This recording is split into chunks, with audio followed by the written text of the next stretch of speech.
Flames roar behind him as he stumbles along the riverbank, ears ringing, breath shredding apart. Something has already gone wrong, and stopping would mean being seen. He dives into reeds as aircraft thunder overhead, the water trembling like it knows what's coming next.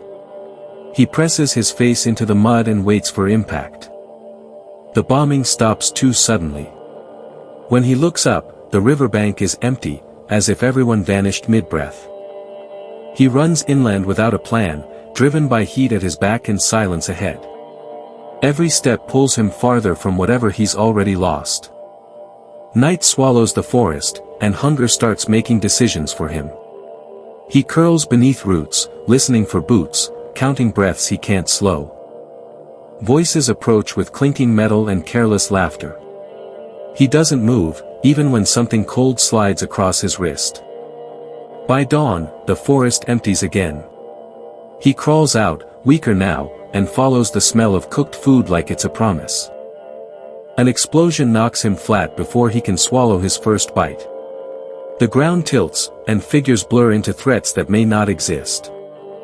He shouts a warning to no one, insisting he's armed, insisting he's ready. His legs fold anyway. Footsteps surround him when he wakes. Hands turn him over, rough but not cruel, and unfamiliar voices argue about what to do with him. He's brought before a commander who studies him like unexploded ordnance. The stare lingers longer than comfort allows. Water is pushed into his hands. He drinks too fast, coughing, while soldiers circle closer, curiosity cutting through their exhaustion. A medic kneels to inspect his wounds, efficient and silent. Her presence shifts the room, easing something unnamed. He asks where he is, then corrects himself and asks who still owns this ground. No one answers directly. The commander decides he won't be sent away yet. It's framed as temporary, but the hesitation gives it weight. As artillery pounds nearby, injured men are brought in. The stranger finds himself passing water, moving where he's told, not asked. One blinded soldier presses a folded letter into his hands, asking him to read. The stranger freezes, then starts speaking anyway. He invents hope on the spot, describing safety that may not exist. Laughter ripples, thin but real, and someone tells him to keep going. Later, from a ridge, he scans the distance with borrowed binoculars. Movement where there shouldn't be any locks his spine straight. He runs back without waiting to be believed. For the first time since the fire, he knows exactly why he survived. Soldiers follow him back to the ridge, skeptical until shapes rise from the grass exactly where he pointed. Rifles come up too late for calm explanations. 2 infiltrators are dragged out, shaking with fury more than fear. The camp exhales, then tightens again. Praise lands on him heavier than food ever did. He doesn't smile, attention feels like a spotlight that attracts shells. That night, papers are shown across a crate, temporary protection, official enough to matter. The commander signs without ceremony. He's given a role that sounds small and becomes endless. Move, deliver, watch, return.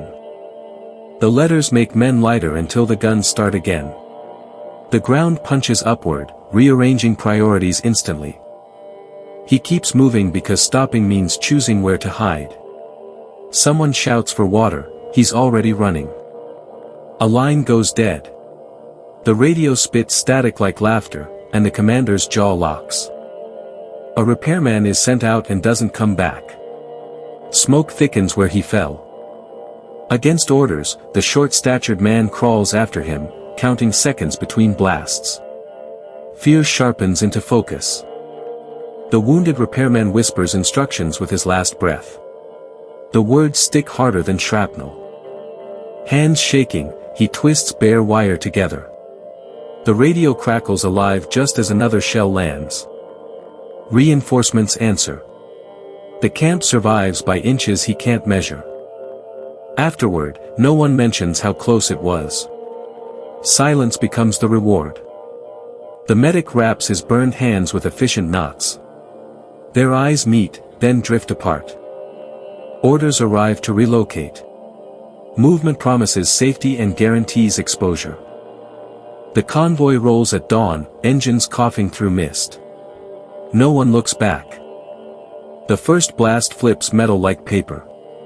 The road disappears under smoke and screaming steel. When the dust clears, one truck is missing pieces, and one man is missing entirely. They carry the wounded forward because stopping invites a second strike. Grief becomes a marching order. The new base appears intact, almost welcoming. It feels like a lie that hasn't decided how to hurt them yet. A general inspects the unit, pausing longer on the smallest figure. Approval is given with a nod, not words. A banner is awarded. The cloth snaps in the wind like a warning. That night, the medic and commander speak by the river, voices low, futures briefly imaginable. The attack comes before any promise can be spoken. The ground opens and swallows the command post. The short-statured man hears the collapse and runs toward it without thinking. Fear chooses direction for him. He digs with bare hands until blood mixes with dust. Shouting answers back from somewhere impossibly deep. Others join him, pulling together until the commander is dragged free, breathing but broken. Dawn reveals the cost. Hands wrapped, faces hollow, positions held by habit alone. The commander squeezes his shoulder in thanks that feels like an apology. Neither speaks it. Another relocation order arrives. Survival keeps demanding motion. He looks at the road ahead and realizes the danger isn't novelty anymore. It's routine. Routine breaks when artillery brackets the column perfectly. Someone knew their timing. He notices a signal flare where there shouldn't be one. The wrong color. Orders change mid-firefight. The column veers, narrowly avoiding an encirclement. They reach cover bruised but intact. The man realizes noticing details is now his weapon. Night brings quiet that feels staged. No one sleeps. Movement flickers again at the perimeter, slower, smarter. He doesn't shout this time. A brief, brutal skirmish ends it.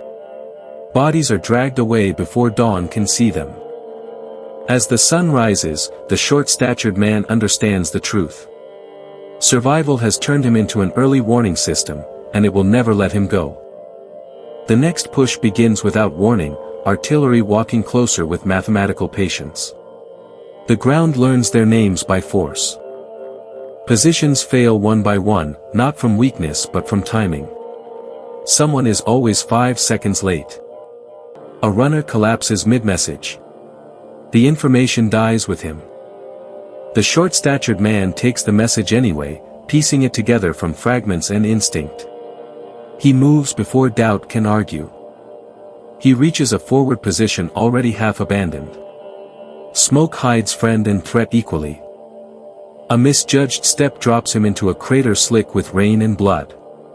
Climbing out costs precious seconds. Gunfire erupts from the wrong direction. The line has folded inward. He signals a retreat that almost no one hears. The order arrives too late for many. A secondary blast throws him against timber. Sound disappears, replaced by pressure and white light. He wakes buried to the waist, unable to feel his legs. The battle has moved on without him. Shadows pass close enough to touch. He stays still, counting breaths until they move away. Digging himself free takes everything he has left. When he stands, the world tilts permanently. The camp he returns to isn't a camp anymore. It's an outline scorched into the ground. Bodies are arranged by urgency, not ceremony. He searches faces until he finds who he fears most. The commander is alive, barely. The relief hits like a second wound. The medic works without pause, sleeves darkened, eyes fixed forward. Exhaustion becomes mechanical. Orders filter in through broken channels. Hold until nightfall. No alternatives offered. The short-statured man is given a choice disguised as an order. Stay near command or watch the perimeter alone. He chooses distance. Distance keeps people alive. From the ridge, patterns emerge, too regular to be chaos. An attack is being shaped, not launched. He marks positions in dirt, aligning sound with motion. The realization tightens his throat. The enemy is preparing to cut power and radios first. He's seen this shape before. Running back risks being spotted. Waiting risks being right too late. He runs. He reaches command as the first sabotage blast hits. Darkness slams into the camp. He shouts directions into confusion, redirecting squads by memory alone. The gamble holds. The perimeter stiffens just enough. The enemy hits resistance where they expected collapse. A shell lands short, tearing into the command area. The short-statured man is thrown again. This time, he doesn't get up. Pain flattens everything into a single point. The battle grinds on without him. The camp holds, barely. When morning comes, the enemy is gone. The cost is counted in silence. He drifts in and out while the medic works, hands steady despite shaking shoulders. The commander visits once, leaning heavily on a cane. Words fail, so he stays until they don't matter. Orders arrive again, but this time they carry finality. The unit is being pulled back. The short-statured man hears it and feels relief for the first time. Fear loosens its grip. Evacuation begins under cover of fog. The road is quieter than any battlefield. As distance grows, he watches the horizon for threats that no longer follow. Habit lingers. The commander salutes him from the roadside, formal and final. It feels heavier than metals. The medic stands beside him, eyes fixed ahead. Whatever comes next won't be fought here. The engines pull him away from the front, but not from what it taught him. Some instincts don't demobilize. As the road bends out of sight, the war releases him physically, not mentally. Survival has already rewritten him. The transport stops far from the guns. Silence feels unsafe, like a held breath that never drops. Medical staff take him in without questions. His hands shake when they aren't busy. X-rays reveal what adrenaline hid. Damage that will heal, and damage that won't. He's declared unfit for forward duty. The words land like exile disguised as mercy. The commander arrives late, moving slower now. The decision stands without argument. They exchange a look that carries years in seconds. Gratitude replaces orders. A citation is read aloud in a small room. No crowd, no music, just facts. He doesn't frame it. Paper feels fragile compared to what it represents. Work is offered behind the lines, analysis, observation, training others to notice. Purpose returns, altered. He teaches patterns without drama. Mistakes are corrected before they become funerals. News arrives of the old unit holding another sector. Relief is brief, genuine. The medic transfers out weeks later. They share a nod that needs no future. Nights remain difficult. He maps imaginary threats until dawn proves them wrong. Over time, the maps become teaching tools, not alarms. The edge dulls without vanishing. A final letter arrives from the commander, formal, warm, finished. The war keeps moving without them both. He accepts that survival didn't choose him for luck. It chose him for attention. The front recedes on maps and in memory. His role remains, quieter and effective. When asked what saved them, he answers without pause. Seeing first. Moving second. The guns are distant now. The lessons aren't. He lives with both. He survives, permanently changed, purpose intact. The war took years, it gave him responsibility.